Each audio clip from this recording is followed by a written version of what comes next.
Team USA secures the gold medal in a win against Australia. The game was a lot closer than the score suggests. USA won by 12, but we didn't start pulling away until later. Australia played hard, they got a lot of great shots and showcased some amazing team basketball, but at the end of the day, the talent gap was simply too big. This is one of those cases where you can execute a game plan perfectly, but sometimes superstars on the other team are just impossible to stop. Australia has nothing to be ashamed about.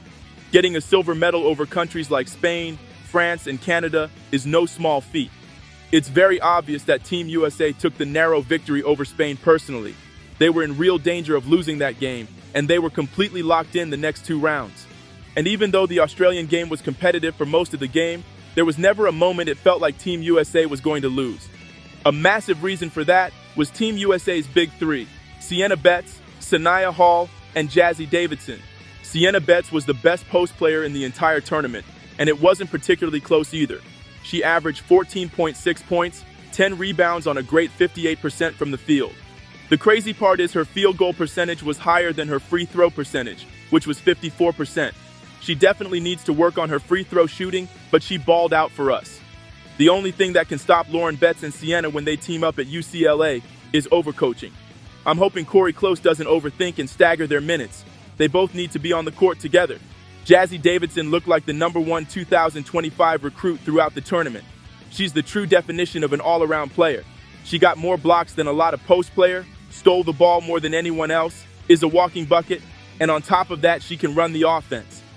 In the championship game, she scored 21 points on 50% shooting, pulled down 6 rebounds, dropped 3 dimes, and had a game-high 5 steals. I love players like Jazzy Davidson who put just as much work on defense as they do on offense. She's the type of player who doesn't need to score 20 to help her team win, and when they need her to, she will. Saniyya Hall won the Under-19 MVP. I don't have any disagreements with that decision. There were some games where Sienna Betts and Jasmine Davidson were better, but in terms of the player that was the most consistent, it was Saniyya Hall. She averaged 20 points while shooting 52% from the field and 39% from 3, averaged 6 rebounds per game, and just under 3 steals. She showed exactly why she was the #1 recruit in the 2026 class. And with the dominant performance she had, that's not going to change anytime soon. It goes without saying that whatever school that gets her in the next recruiting cycle will be very happy. I'm going to be honest, I thought we'd see a little bit more from Kaylee Heckle. Her performance reminds me a lot of Kiki Rice 2 years ago. They played decent and helped our team win, but you would expect a talented player who has already played a year of college basketball to be a step above the rest of the competition. She said the intensity of UConn's practice was a lot more than she was used to than at USC.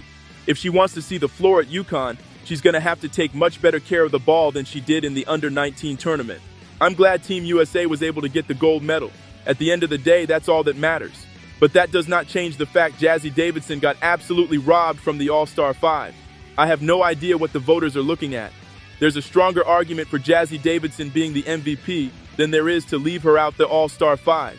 When you factor in what she did on both sides of the ball and the efficiency she was scoring at, she was pretty clearly a top 2 player in the tournament. They had to do a Fantastic Four, Reed Richards level reach to keep her out. Obviously, Saniyya Hall was going to be there. No issues with that. I think Jazzy was better than Sienna Betts, but there's no way I would take Sienna Betts off the All-Star 5. Bonnie Deese wasn't better than Jazzy either, but it would be kind of weird to not have a single person on the team that won the silver medal. There's 2 obvious people that Jazzy could have replaced. This is the second time an American player has been robbed by Sila Swords in the same month. I don't have anything against Sila Swords. She's a great player, and from what I've seen, she seems like a great person. But it definitely feels like there's an agenda to boost her and make her the face of international basketball. Her getting an All-Star 5 nod over Olivia Miles was highly questionable, but there's at least a potential argument since she hit the game-winning shot against Argentina in the AmeriCup tournament. But there's no way, shape, or form that Sila Swords should have been in the first team over Jazzy Davidson. Sila Swords' team didn't even medal in the event. She has a worse field goal, 3-point percentage, and less assists. And defensively, it's not even close. Jazzy was arguably the best defender in the entire tournament, while Sila Swords needs to get much better on that side of the ball. It's frustrating seeing defense get consistently ignored in the voting process. But as much as I don't like Jazzy Davidson being left out for Sila Swords, it isn't nearly as bad as her being left out for Okafor. At this point, it's pretty clear the voters aren't being objective. Jazzy is beating her in every statistical category except for rebounding, and a gold medal is much better than a bronze. But somehow Okafor made it in the All-Star 5 over her. It's very clear, they just didn't want 3 Americans in the All-Star 5, and I think that's a ridiculous premise. America heavily relied on their big 3, they put up big numbers, and won 6 out of their 7 games by double digits. The All-Star 5 is supposed to be highlighting the best and most impactful players in the tournament. It shouldn't be used as a pity trophy because other teams can't keep up. But that's it for this video. Overall, it was an exciting tournament, and it's very clear the future of women's basketball is very bright. As always, thanks for watching.